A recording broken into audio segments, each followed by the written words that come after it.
కేంద్రంలోని అనంతారం విలేజ్లో ఇటీవల కిడ్నీ వ్యాధితో వరుస మరణాలు జరగడంతో వైద్య శాఖలో కదలికలు వచ్చాయి. కిడ్నీ వ్యాధులు ఎందుకు వస్తున్నాయో తెలియక గ్రామస్తులు భయాందోళన వ్యక్తం చేయడంతో జిల్లా అధికారులు రంగంలోకి దిగుతున్నారు. హెల్త్ క్యాంపులు ఏర్పాటు చేసి బ్లడ్ శాంపిల్స్ను సేకరిస్తున్నారు. గ్రామంలో ఉన్న వాటర్ శాంపిల్స్ ల్యాబ్కు పంపిస్తున్నారు.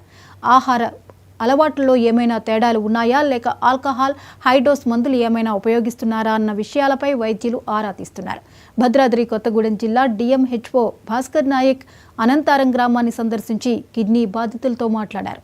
వారి వద్ద ఉన్న హాస్పిటల్ రిపోర్ట్స్ను పరిశీలించారు.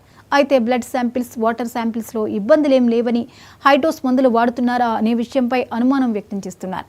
ఆహారపు అలవాట్లు మార్చుకోవాలని, ఆల్కహాల్ కన్జంప్షన్ తగ్గించాలని గ్రామస్తులు సూచించారు. వాళ్ళని కూడా మేము హెచ్చరిస్తున్నాం. ఏదైనా ఉంటే వాళ్ళు మామూలుగా ఫస్ట్ ఎయిడ్ చేయడం తప్ప వాళ్ళు ఎటువంటి ఐవి ఫ్రూట్స్ కానివ్వండి, ఇంజక్షన్ కానీ చేయడానికి వీళ్ళని తెలియజేస్తున్నాం, హెచ్చరిస్తున్నాం.